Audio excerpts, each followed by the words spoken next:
Sarah and Michael Torres live in the small town of Redemption Falls, Montana.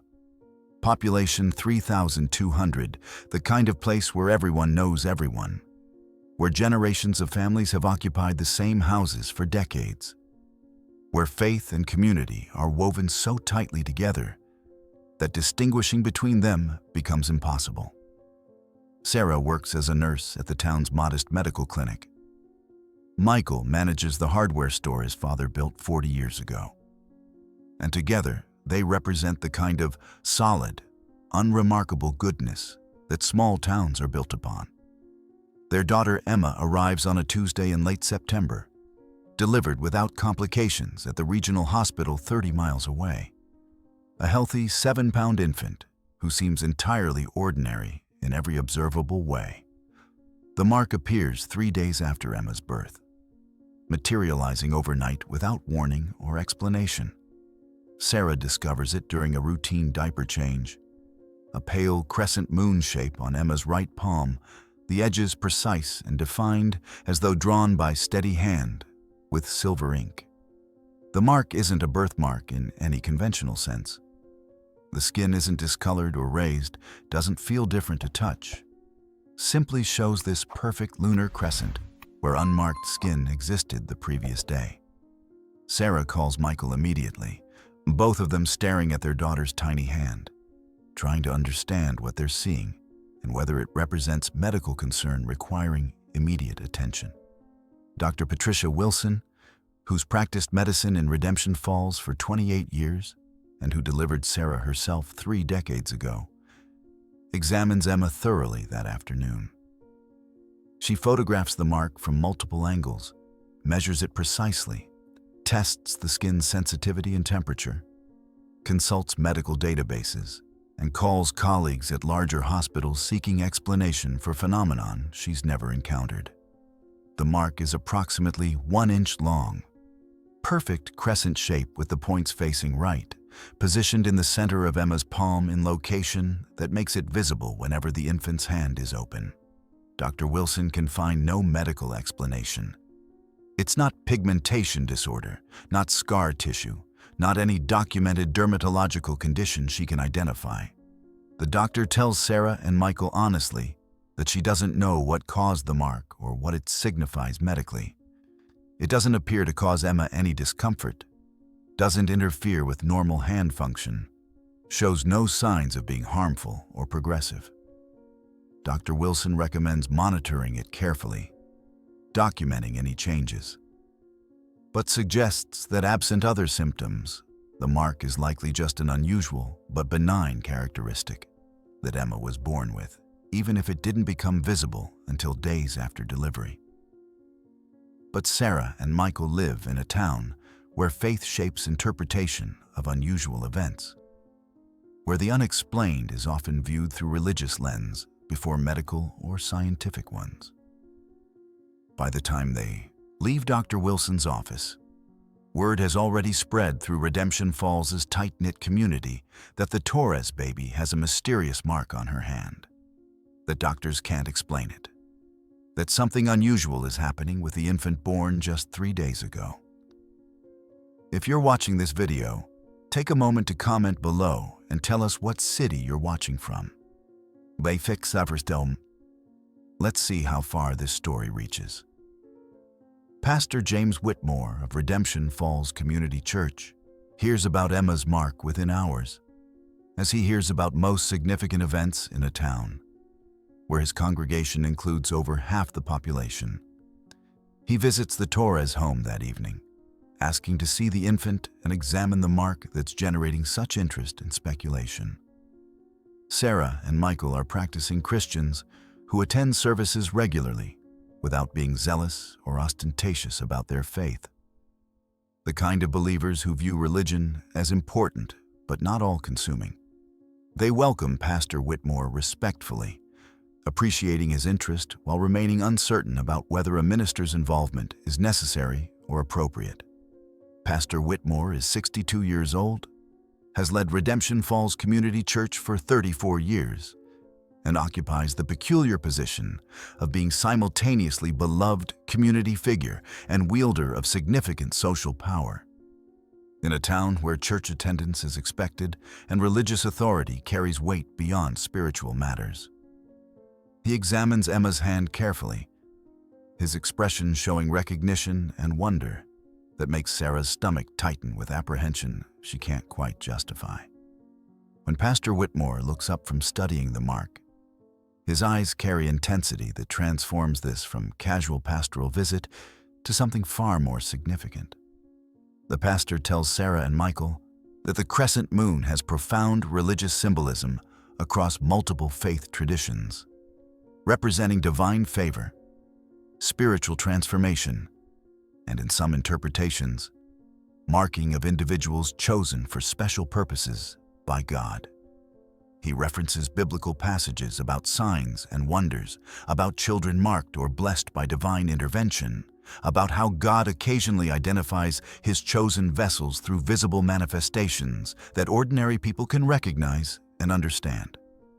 Pastor Whitmore doesn't explicitly claim that Emma is divinely marked, but his implications are clear and his excitement is barely contained beneath pastoral professionalism.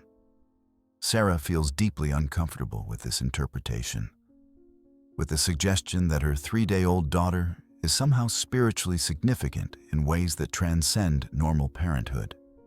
She's a nurse, trained in evidence and medicine, skeptical of supernatural explanations when natural ones might exist even if they're not yet identified.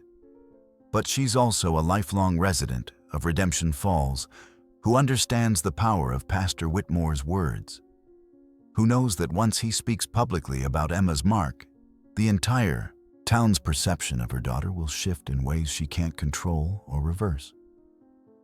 Michael is torn between his wife's discomfort and his own wondering about whether Pastor Whitmore might be right. He's more devout than Sarah, more inclined to see divine hand in unusual events, more open to the possibility that his daughter might be marked for purposes beyond normal life. The crescent moon appeared impossibly. Medical science can't explain it. And the timing, 3 days after birth, the number that represents resurrection and divine completion, seems too significant to dismiss as mere coincidence. Pastor Whitmore asks permission to pray over Emma, to ask God for wisdom and understanding about this sign, to dedicate the child to whatever purpose the Lord might have for her. Sarah wants to refuse, wants to establish boundaries that keep her daughter's medical mystery from becoming religious spectacle. But refusing would insult Pastor Whitmore and, by extension, insult the faith community that Sarah and Michael are part of, would mark them as ungrateful or suspicious of God's will, would isolate them socially in ways that make life in a small town difficult.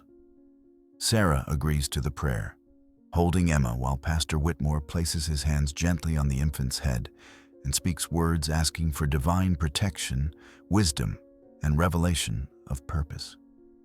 The prayer is beautiful and heartfelt, but it also feels like claiming, like Pastor Whitmore is establishing spiritual ownership over Emma's future, in ways that make Sarah want to gather her daughter and flee this town.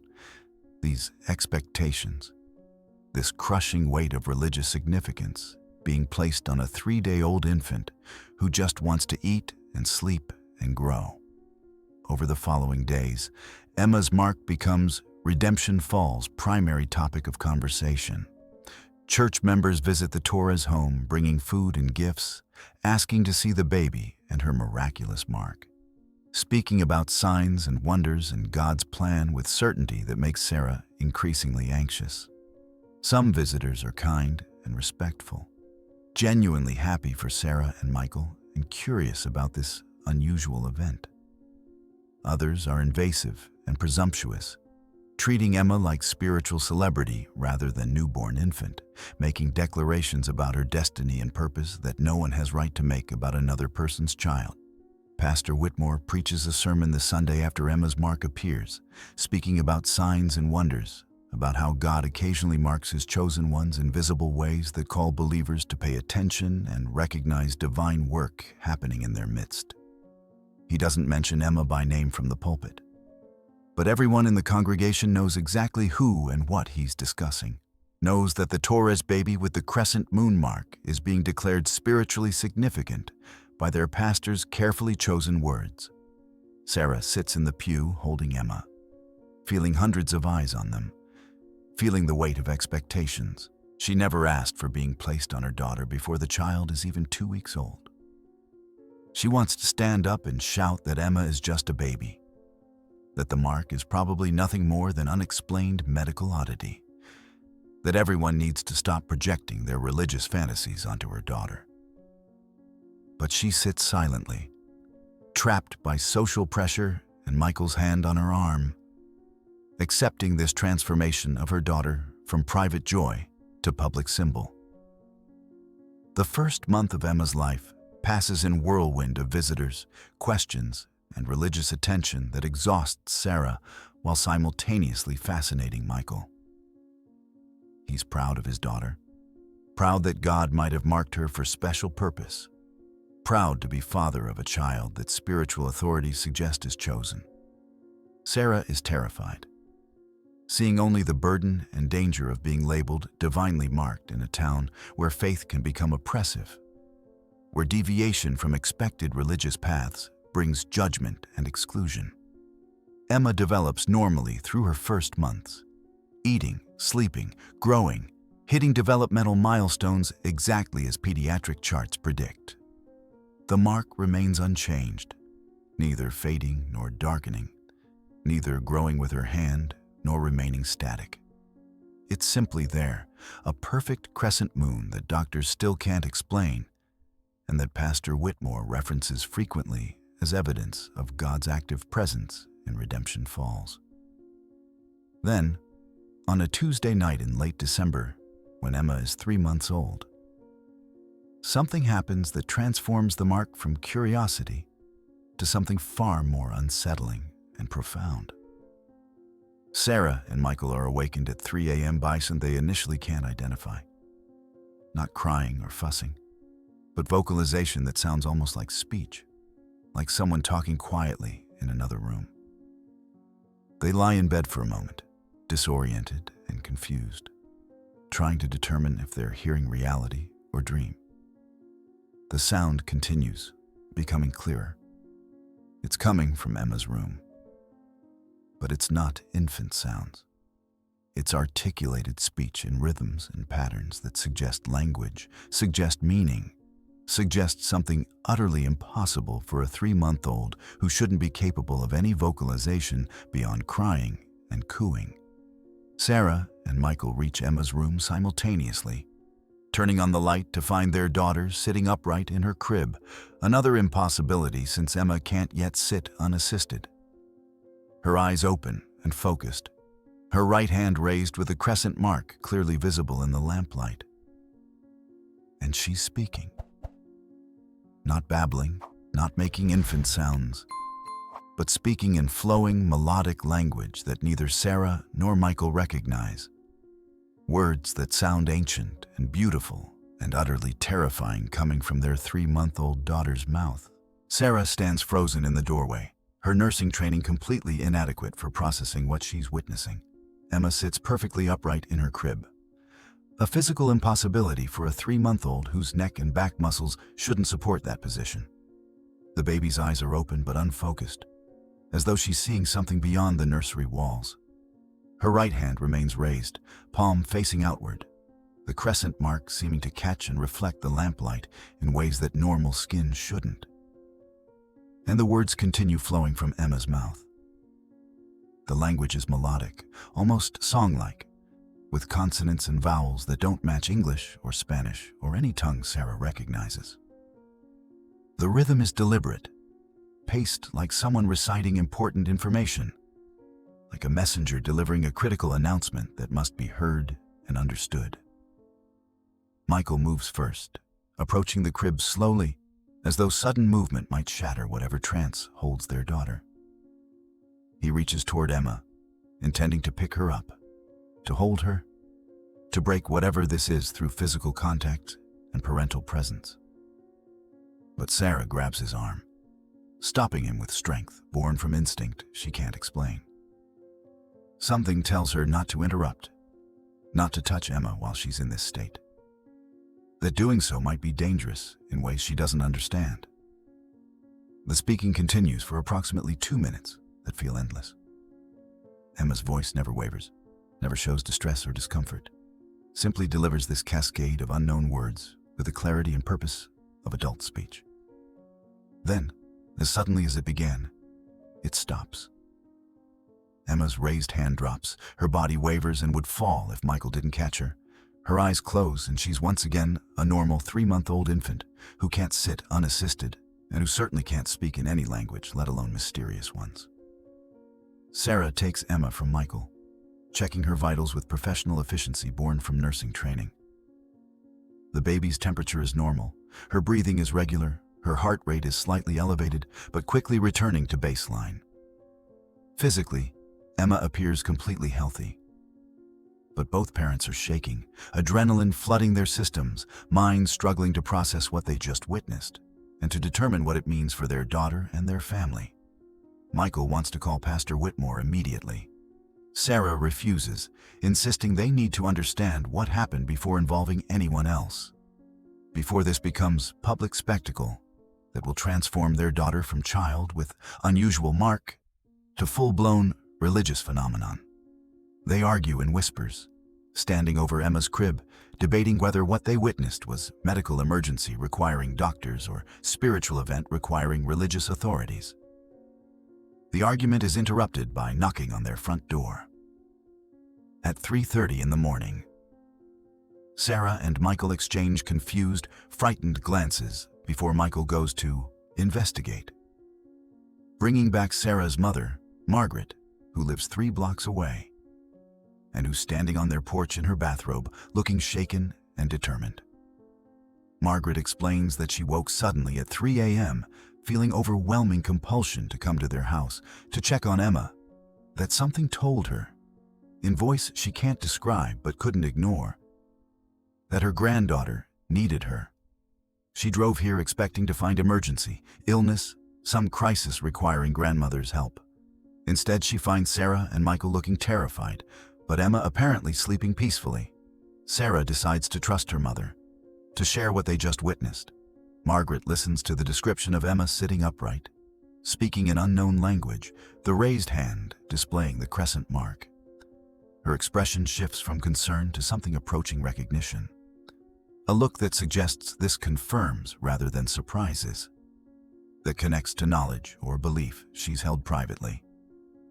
Margaret tells them something she's never shared before, that she grew up in a Pentecostal church where speaking in tongues was common, where believers understood that God occasionally gave people divine languages to communicate messages beyond normal human speech.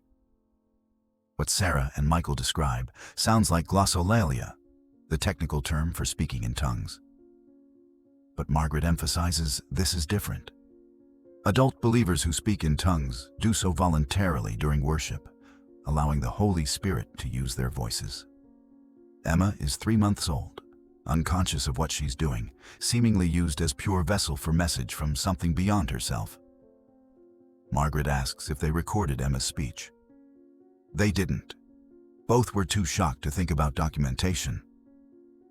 But Margaret is insistent that if it happens again, they must record it, that the words themselves might contain meaning that someone can interpret, that this isn't just phenomenon, but communication requiring understanding. The next week passes in anxious waiting. Sarah and Michael take turns staying awake at night, watching Emma through baby monitor, ready to respond if the speaking happens again.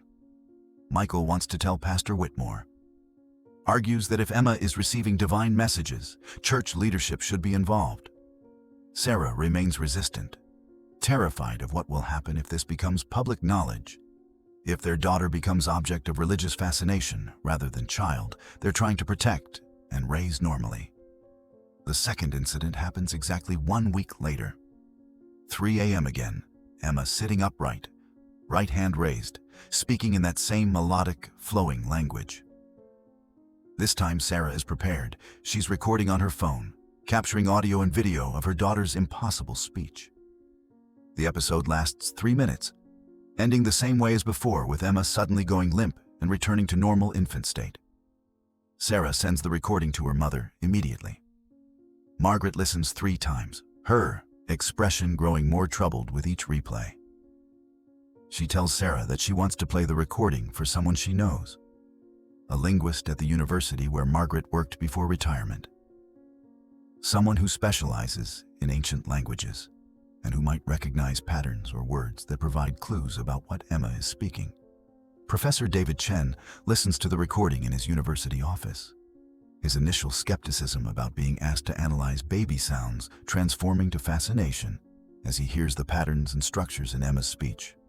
He tells Margaret that what he's hearing contains linguistic elements from multiple ancient languages: Aramaic, ancient Hebrew, possibly Sanskrit or Proto-Indo-European root languages that predate recorded history. But it's not exactly any of those languages, more like a synthesis or amalgamation, like someone took pieces from humanity's oldest tongues and wove them into something new, yet anciently familiar. Professor Chen can identify some word fragments that translate roughly to concepts like judgment, appointed time, testing, and chosen. But he emphasizes these are fragments, that interpreting this fully would require extensive analysis and possibly consultation with religious scholars who understand prophetic languages and apocalyptic terminology. He asks Margaret where this recording came from, clearly not believing her story about a 3-month-old infant speaking in proto-languages that shouldn't exist as coherent speech. Margaret brings this information back to Sarah and Michael. The partial translations, judgment, appointed time, testing, are ominous, suggestive of warnings rather than blessings.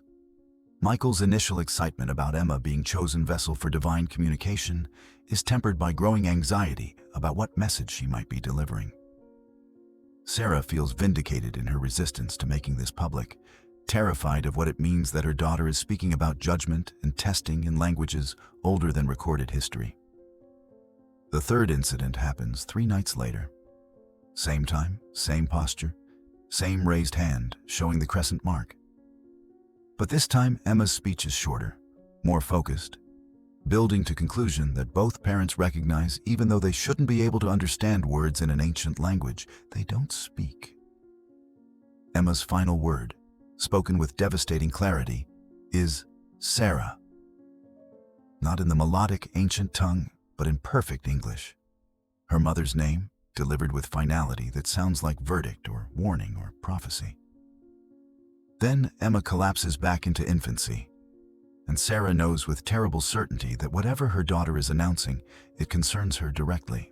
Pastor Whitmore arrives at the Torres home the following morning after Michael finally calls him, unable to carry the weight of what's happening without spiritual guidance. Sarah is furious with her husband for involving the pastor. But the decision is made, and reversing it would only create more problems. Pastor Whitmore listens to all 3 recordings, his face growing paler with each replay, especially when Emma speaks Sarah's name in perfect English at the end of the 3rd episode. The pastor brings 2 other church elders with him on his 2nd visit. Elderly men who've studied scripture their entire lives and who Pastor Whitmore trusts to help interpret what Emma might be communicating. They listen to Professor Chen's partial translations and discuss them in hushed, serious tones that make Sarah want to scream at them to leave her daughter alone, to stop treating her like prophetic oracle instead of a baby. The elders conclude that Emma is delivering a warning about coming judgment, that the crescent moon mark identifies her as messenger, and that her speaking Sarah's name suggests her mother will be first tested. They reference biblical prophecies about end times, about signs and wonders preceding divine judgment, about how God often warns his people through chosen vessels before executing his plans. Sarah refuses to accept this interpretation. She argues that they're projecting religious fantasies onto unexplained medical phenomenon, that Emma needs doctors, not prophets, that everyone needs to stop using her daughter to validate their apocalyptic beliefs.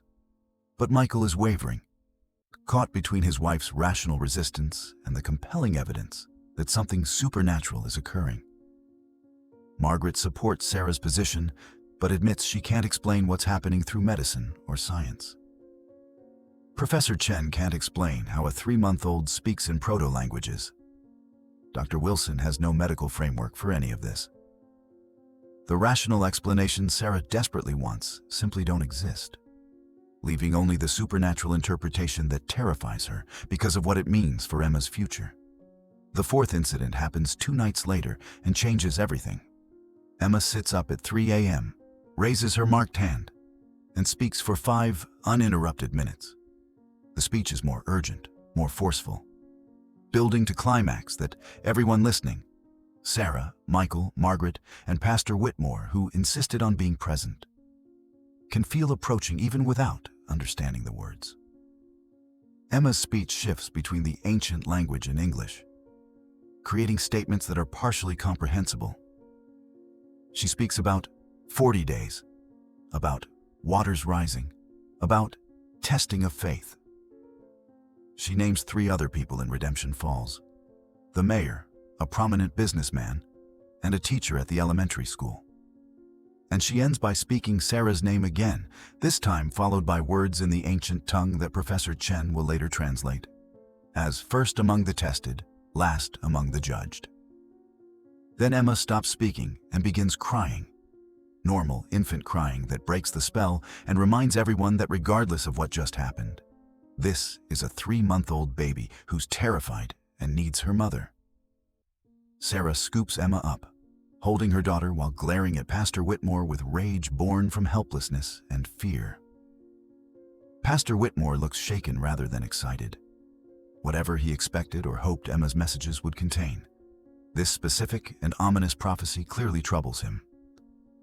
He tells Sarah and Michael that he needs to pray about what to do, that this is beyond his experience, that he wants to consult with religious authorities outside Redemption Falls before determining next steps. But the decision is taken out of everyone's hands when the mayor dies 3 days later. Heart attack at age 52, sudden and unexpected, collapsing in his office without warning. The entire town mourns, and whispers begin immediately. Emma spoke his name, warned about judgment, and now he's dead. The businessman Emma named is arrested 4 days after that. Federal charges for fraud that investigators have apparently been building for months. His arrest destroys his family financially and socially, ruins his reputation, fulfills what people now interpret as Emma's prophecy about testing and judgment. The elementary school teacher Emma mentioned confesses to an affair with a parent, resigns in disgrace, leaves town rather than face the community's judgment. 3 people named. 3 people experiencing exactly the kind of testing and consequences that Emma's prophecies suggested. Redemption Falls is gripped by fear and religious fervor. Church attendance doubles as people seek spiritual protection from judgments a 3-month-old infant apparently predicted. Everyone wants to see Emma, to hear her prophecies, to know if their names will be spoken next. Sarah and Michael's home is besieged by visitors, reporters, religious zealots, desperate people seeking answers or warnings or salvation. Sarah makes the decision that Michael initially resists but eventually accepts. They're leaving Redemption Falls. They'll move somewhere Emma can be anonymous, somewhere her mark and her prophecies don't define her existence, somewhere she can grow up as normal child rather than religious symbol. The cost will be high, leaving jobs, family, community. But staying means Emma never belongs to them, never has childhood unburdened by supernatural expectations. Pastor Whitmore tries to convince them to stay, argues that Emma's gift is meant to serve God's purposes in Redemption Falls. But Sarah tells him with cold fury that Emma is her daughter, not God's prophet, and that if God wants to deliver messages about judgment, he can find someone who volunteered rather than conscripting an infant.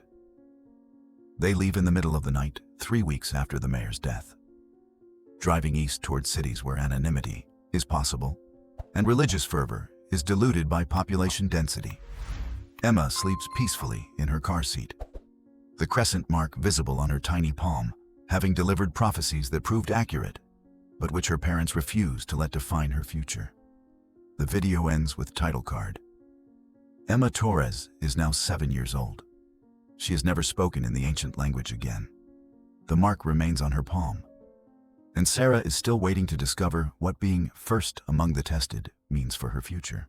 6 years pass in relative peace after the Torres family leaves Redemption Falls.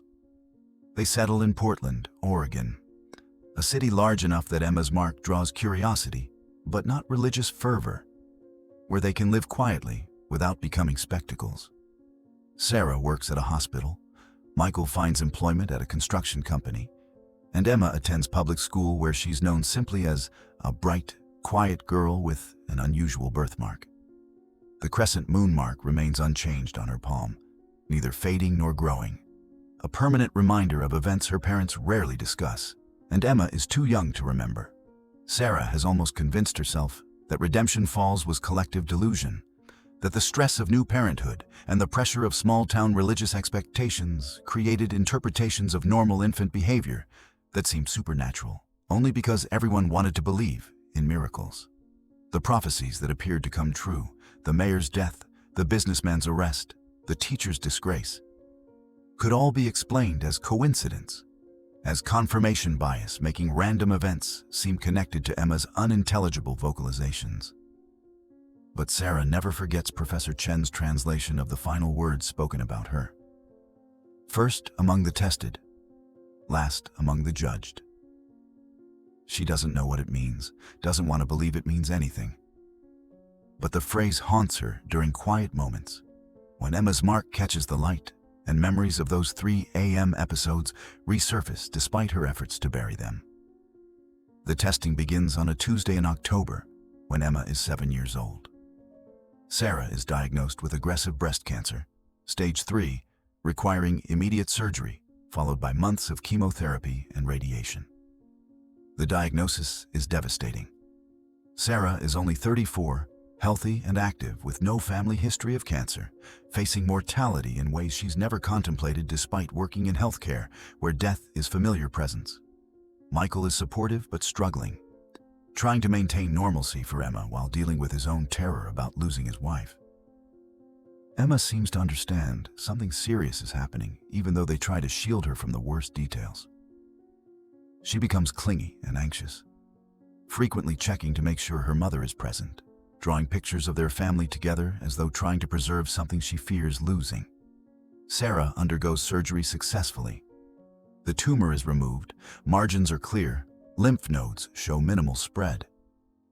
Her oncologist is optimistic that with aggressive treatment, her prognosis is good. But the chemotherapy is brutal, destroying Sarah's strength and health in order to save her life, forcing her to experience the kind of suffering she's watched countless patients endure but never fully understood from inside.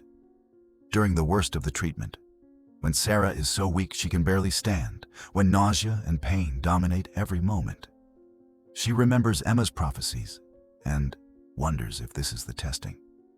If this cancer is what first among the tested meant, if her daughter somehow knew 6 years in advance that Sarah would face this particular trial. The thought is both comforting and terrifying. Comforting because it suggests she'll survive since the prophecy spoke of judgment rather than death. Terrifying because it means Emma's prophecies were genuine, and whatever divine force spoke through her infant daughter is real and watching. Emma begins having nightmares during Sarah's treatment. She wakes crying about fire and water, about people being sorted and tested, about having to choose between doors that lead to different futures. Michael and Sarah initially dismiss these as normal childhood anxiety manifesting in response to her mother's illness. But the nightmares become more specific, more detailed, describing scenarios that sound less like dreams and more like visions of events that haven't happened yet. One night, Emma wakes screaming at 3 a.m., the same time her infant prophecies always occurred. And when Sarah stumbles to her daughter's room still weak from chemotherapy, Emma grabs her mother's hand and speaks with clarity unusual for a 7-year-old. "You're going to be okay, Mommy. The testing is almost finished, but you have to tell people what you learned." Sarah asks what she means, what she's supposed to tell people. But Emma is genuinely confused. having no memory of speaking those words, thinking she only woke from a nightmare about losing her mother. Sarah realizes that whatever spoke through Emma as an infant might still be speaking through her occasionally, delivering messages Emma herself doesn't consciously understand or remember. The chemotherapy ends after 6 months. Follow-up scans show no evidence of remaining cancer. Sarah is declared in remission, her prognosis excellent, her survival through aggressive disease confirming that the testing she endured didn't end in failure. She's changed by the experience, physically weaker but spiritually stronger, having confronted mortality and discovered reserves of strength she didn't know she possessed. During her recovery, Sarah starts speaking publicly about her experience, giving talks at cancer support groups and churches about facing terminal illness and finding hope in darkness. She doesn't mention Emma's prophecies or the connection between first among the tested and her cancer diagnosis. But she speaks honestly about the terror and the pain, and the moments when she wanted to give up, about what sustained her and what she learned about faith and strength and the importance of community during suffering. The audiences respond powerfully to Sarah's testimony. People facing their own tests, cancer, loss, financial ruin, broken relationships, find hope in her survival and wisdom in her words. Sarah discovers that her testing, whatever its source or purpose, has equipped her to help others endure their own trials, that the suffering wasn't meaningless but transformative. Emma continues having occasional nightmares and speaking words she doesn't remember. The episodes are infrequent and brief, nothing like the sustained prophecies of her infancy. But they're enough to remind Sarah that whatever marked her daughter hasn't finished with their family. Emma is growing up normally in most ways. Friends, school, interests, all the markers of regular childhood. But the crescent mark remains on her palm, and the ancient language occasionally surfaces in her sleep. On Emma's 8th birthday, she asks Sarah directly about the mark on her hand, about why she has it when no one else does, about whether it means something important. Sarah has dreaded this conversation, unsure how much to tell her daughter about events Emma is too young to understand fully. She decides on honesty tempered with age-appropriate explanation, telling Emma that she was born with something special, that some people believe it means she's meant to help others understand important truths, but that she's still just a little girl who gets to decide her own future regardless of what marks she carries. Emma listens thoughtfully, then says something that takes Sarah's breath away. Sometimes I remember things I shouldn't know. Sometimes I dream in words I don't understand. Is that because of the mark? Sarah doesn't know how to answer. Doesn't know if the mark causes these experiences or simply identifies someone who would have them regardless. She tells Emma that some questions don't have clear answers, that mystery is part of being human, that the mark makes her special, but doesn't have to make her different from other children unless she chooses to let it. The story concludes not with resolution, but with continuation. Sarah remains in remission. Her testing survived, but her status as last among the judged, still undefined and mysterious. Emma grows older, carrying the crescent mark and occasional prophetic dreams she doesn't fully understand. The Torres family lives quietly in Portland, grateful for normalcy, while aware that something beyond normal occasionally touches their lives in ways they can't control or explain.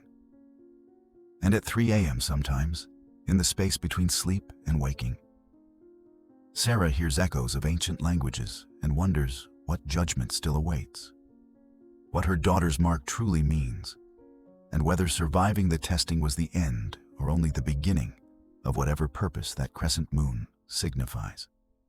The final image shows Emma's palm with the crescent mark clearly visible, a mystery that medical science can't explain and that religious faith can only interpret through frameworks of prophecy and divine purpose. The mark remains, patient and permanent, waiting for whatever comes next in the story of the girl who spoke the language of angels before she could speak the language of humans.